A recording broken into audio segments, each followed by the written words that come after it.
Hey guys, welcome back to the Bucket Think for another round of comic chat, and we're going to right into it with J. Garrick the Flash issue 3. So actually before we forget, our Funko. So this one here is a new one, Disney's Robin Hood Little John. I didn't think this would arrive. All of a sudden it got delayed to like February, but lo and behold, it came in today as we're recording this. So yeah, Little John. I ordered all of them actually, like the whole set. But anyway. So, Jay Garrick the Flash. So, if you recall, last issue, we were watching Judy and Jay sort of get back into the flow of being in each other's lives. Jay can't quite handle the fact that all of a sudden, hey, his daughter's back, and he's doing everything he can to sort of not interfere, but he can't help it. So he goes in. Turns out it was a good thing he did interfere because a robot bear from the past came in, and they just started throwing hands. And there was some hood stuff going on there. I'm not gonna lie. But anyway, we come back to it, and we see a flashback back to 1941. This is apparently, I guess, one of the last times, or I think the first time, the JSA and Name of the Flash does it out with the Elemental Wizard. Alright, which is actually a really cool design here. Not a big fan of the mask, but I get it sort of a nice little alchemist feel to it. And we see this fight go out as like, oh god, he can control the elements! Oh no, all of a sudden it's quicksand, and I'm not fast enough for quicksand? I don't know, but whatever. Anyway, it's all interrupted by Judy coming to say, they call me the Boom! Boom! Love it, but it's a crack, so who knows. So anyway, as the Doc tries to escape, Judy's like, goes in. Apparently Dr. Ellen's like, nope. Takes some of her blood and leaves as Judy falls down. Jay like, no! Saves her. And it's funny because apparently Judy's time traveled to the past. Alright, so she just does that. Like, hey, Dad, Dr. Wizard, Dr. Elemental, we gotta stop him. Alright, that guy. Alright, I can go back to the future, Dad! And goes from there. So now we're in the present. So I want to point out this nice little scene here. I was like, oh, thanks for being there, Dad. Thanks for always being there. We cut to the present. Why were you here, Dad? Why were you here? I didn't need you here. And it's like, look, I'm sorry, but it's a good thing I was here, alright? There was a giant robot bear here, and no one's ever ready for a robot bear. I wasn't, not gonna lie. Now, what's funny about this whole conversation is they're doing it super fast. So to everyone else, it just sounds like a bunch of chipmunks talking real fast. Hilarious. So anyway, Jay is she's sort of weirded by the fact that, hey, this whole Dr. Elemental thing, it's weird that he's now remembering Dr. Elemental as well as adventures with Dr. Elemental. So essentially, there are adventures that Jay has had that he doesn't remember because they were about Dr. Elemental. And that also means that people involved in those adventures don't remember either. So Mr. Terrific says this is sort of what happens as the timelines adjust. Species can only avoid this, but as Judy is coming in, and as she brings up stuff, as she remembers more things, it's affecting everyone else. So Dr. Elemental is a big threat, but we don't know who he is. Judy says she remembers seeing his face, but she can't quite place it. So it's like, okay, so we need some help. And I know just who to go to. Alright, so they go to see Quiz Kid and Fair Play. And this is possibly my favorite bit in the entire book. I just love this page so much. So we see Fair Play, the original Mr. Terrific sidekick. Quiz Kid, the original Mr. Terrific sidekick, and Mr. Terrific, the new Michael Holt, Mr. Terrific's son. Whole other story involving Granny Goodness, and I guess Flash U 779. I gotta find that. But anyway, his name's Fair Play, and they're playing chess. Look like what 10th level chess, floating around surrounded by mother boxes. We see Rubik's Cubes, a bunch of books on string theory, quantum theory, and whatnot. And Quiz Kid's like, after dinner, I need to revisit history from 1980 to 1989. Was it 1930 to 1989? Yeah. And Fair Play's like, yes, I also need to, I want to reverse engineer Martin Stein's matrix form, Firestone matrix formula. And Quick's like, oh yeah, I did that this morning. You'll have fun. I just love it. These two little geniuses coming in. So anyway, they come in. Quiz Kid's happy to see Courtney. Like, hey, you, great. It's better than her relationship with Adam Smasher. So whatever. So Fairplay introduces himself as, "Hey, I'm Michael Holt's son." The whole issue, Granny Goodness wanted a new group of, I guess, an all-male team of soldiers to go with the Furies. I don't know. So here I am. So we go from there, and like, so we need to find a way to pull her memories, at least help see exactly what she memorized. Like, we got it. We got this machine here. All right, we're gonna extract her memories. Well, yeah, we're gonna put them up there. And so everyone's like, should we be concerned? Is it safe? Like, I checked the math, it's gonna be all right. Like, doesn't make us feel better. So if they go through, we see the memories being pulled, and they get a glimpse of Doctor Elemental, and Jay Garrick identifies him as Professor Hughes, the man who made him the Flash, and that's how the comic ends. Ultimately, this issue had not as much of the emotional stuff as we saw in the first two issues, but we're also progressing the story forward, which is a fine trade-off. I'd rather either have, we don't like that great mix, but we're getting a sort of bit of everything here. We're seeing Judy apparently time traveling, or I think it's just Judy remembering what's going on here. Actually, no, because Judy mentions that she learned a trick from her dad.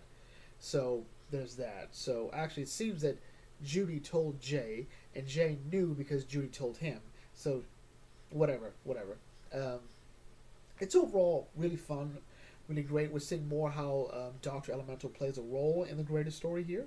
So, there's always that. Seeing Quiz Kid and Fair Play, that's great. I want to see more of these Lost Generation sidekicks. Don't let them be lost again. Although, granted, some of them just don't ever need to be seen again. I want those newspaper kids to work at the Daily Planet, though. So, overall, really fun. And Jay Garrick is once again becoming my favorite speedster. Next we have Sandman issue 3. I'm sorry, Wesley Dodds, the Sandman issue 3. So if you recall, Wesley has been trying to figure out who set his place on fire and took his notebook. Alright, with all of his fun little gases and masks and whatnot. Who has attempted to copyright, or plagiarize in this case, the Sandman mystery, alright? And lo and behold, shortly after Disney lost Steamboat Willie to the public domain. So anyway, Wesley goes into the morgue. This is the morgue, yes. He's investigating the dead body, well, because he believes it is one of the people that attempted to go into his house, and he's met by the coroner. He's like, hey, yeah, so this guy here, he definitely was not in the fire. All right, none of these injuries are sustainable with fire. Like, he's not thrashing about. His pupils are fine. Yeah, nothing. He was brought in later. I'm like, okay, all right, CSI. Turns out the dude likes Sandman. So there we go. And it turns out Sandman is more like Batman than we thought. Anyway, so Wesley is currently going through those police reports, or those police files, trying to figure out who had a connection to the fire and the guy he's looking for. At the same time, thankfully though, Diane comes in and is able to help, run defense, saying that, hey, he's just doing background checks on contractors. And I like that. Wheeler Vanderbilt comes up and says, hey, how you doing, Wesley? Everything all right? You good? And I think we're really just trying to show that, he's connected to Wesley. Primarily, what he's saying is, hey, Wesley, I've known you for a long time. You can call me Wheeler. I keep asking you to call me Wheeler. You won't. But, I served with your dad in the military, all right, in the Army. And so I know that obsessive look. I know that. And I was grateful that you weren't in there. You weren't part of it. But it seems like you've got that same drive, that same sort of uneasiness that your father had, same obsessive nature. Might be best to let that go. So I'm not sure what this means here. Are we trying to set him up, especially with that scene there? Are we saying that he is actually going around, that he knows something that, Wesley doesn't about what's going on here? Anyway, Diane is also worried about Wesley, that he's spreading himself too thin. I think it's definitely clear that she does know that he's, the Sandman. I think it's just obvious at this point. I wasn't sure the first issue. Kind of convinced of the second issue. Third one, I think it's best to figure out she does. And look, there's some of Rosie Rosmo's worst traits showing up. That neck. He's slipping. All right. But anyway.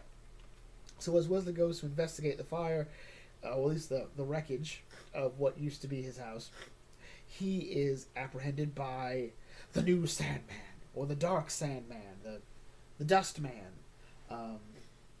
Messy Man, Dr. Nightmare, um, the Black Hornet, um, Captain Douchebag. There we go. That one works. So they go through. We sort of see exactly how different this guy is from Wesley.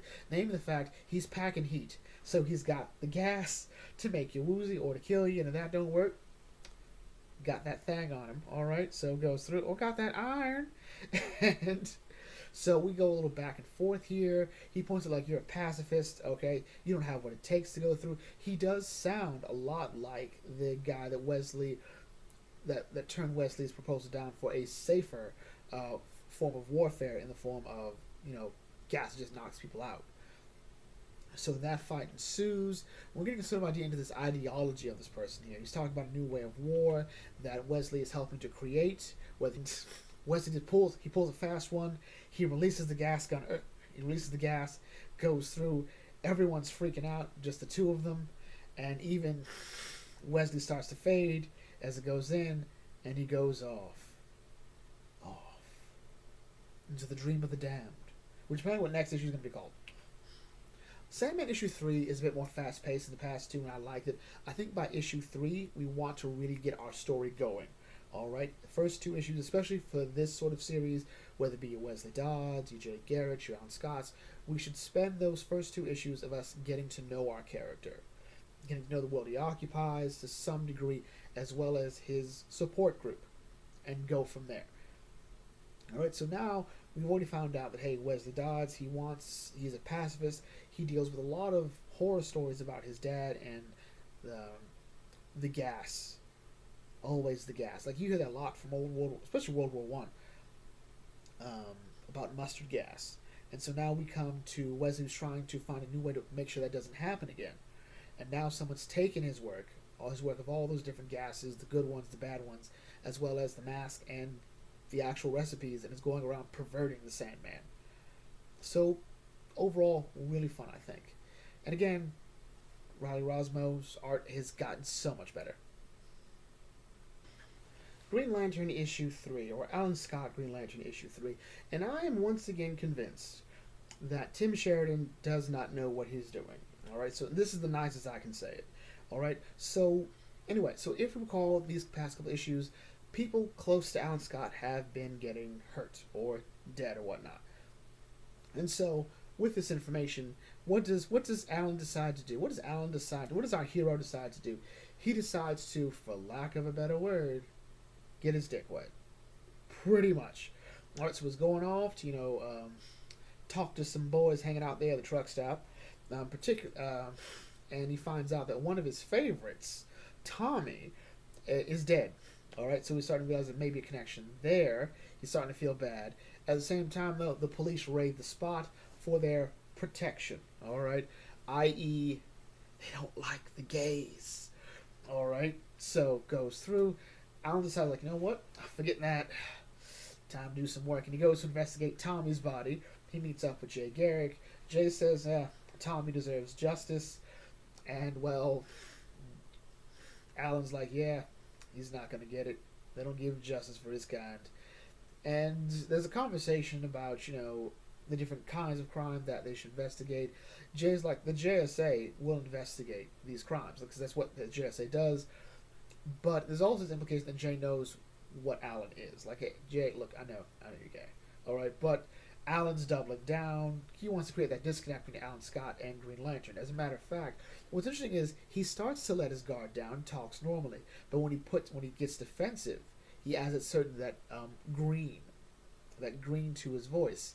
To sort of like say, like, hey, this is enough. Anyway, so Jay's like, so the JSA is going to investigate this. And I was like, actually, no, I'll investigate like jail. So see, you know how you don't go to the meetings? We've already put somebody on. He's been on it a while. It's, his name's Jim Corrigan, but you may know him as the Specter, a.k.a. God's Vengeance. So they go through the police reports, and it turns out it is blank. Corrigan reveals that, actually, so I've been, talking to the file clerk here. Alright, she, files all the stuff. She's actually been telling her boyfriend all this stuff, too. And it turns out that, this was always, this was filed. It's in the wrong precinct. This is the third one. Uh, Tommy's happened in the 10th. So someone has messed with his file and moved it somewhere else. And so Alan's all caught in his feelings and feeling bad. Not to say that he shouldn't. Alright? But the Specter decides, like, you know what? Let's go Reverend Specter here and talk to you about your feelings here, alright? He's pretty much saying, like, look, this isn't God punishing you, alright? God made you the way he is because he loves you, alright? You're fine just the way you are. You're not being punished for it. This is not God's vengeance. Trust me. That's me. And we don't care about you, alright? You're doing the right thing here, alright? And so Alan starts to piece things together, namely with the whole voice. And that's sort of where the story starts to really move ahead as Alan starts to piece things together about the last operation he was on and what happened to John. He's like, okay, wait, I think I know who the guy is. I think I know where this all leads to. And the Spectre goes, all right, fine, but when you find him, send him to me. So Alan goes down there, goes to his house, sees the dude, like, is that you, Johnny? Gives him the backhand, says something in Russian, and Jesus, he really hit Alan. And that's how the comic ends. So what is wrong with Alan Scott Green Lantern? To be fair, with the exception of the first half of the story, I would say, in terms of how it's told, alright. But there's a problem that's been going on for all three of these issues. I don't know who Alan Scott is outside of being gay. That's pretty much it. Everything Alan talks about is about him being gay.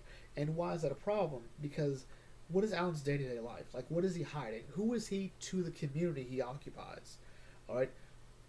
If he is a closeted gay man, that means the rest of the world has to think of him as something else. Alright? How does the rest of the world view Alan Scott? Or Alan Scott as Green Lantern. How does the world view Green Lantern?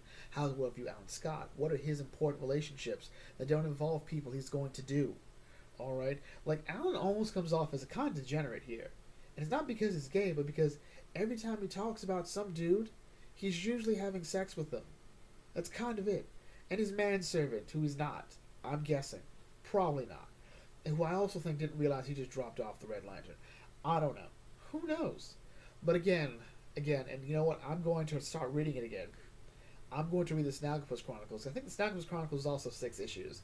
So I'm going to read 3 issues of the Snagglepuss Chronicles, get up to speed, and I'm going to prove that this is actually it. This is your woke mess. All right, this is it. This is it, because nothing of any real substance is being talked about. All right, and on the other side is the GOAT Snagglepuss Chronicles. All right, that's it. That's it. That is what this book wants to be, is Snagglepuss. And Tim Sheridan will never write a Snagglepuss story. To his credit, I think he has a good understanding of the time period, of the setting. I think if you want to just tell a story of a closeted gay man in this time period, I think he could do it. But the problem is he's trying to integrate that into a superhero story, and I don't feel Alan Scott's a superhero here. I think he's just a dude with a very flamboyant costume who's trying to convince people, I'm not gay! And, yeah, because just this isn't working. So anyway, with that in mind, let's bring this to a close here. If you're new to the Bucket Think Tank, feel free to like, comment, share, subscribe, check out some other videos, and I'll catch you all later. This is the Bucket Think Tank signing off. Thanks for watching. As always, may your fandom serve you well.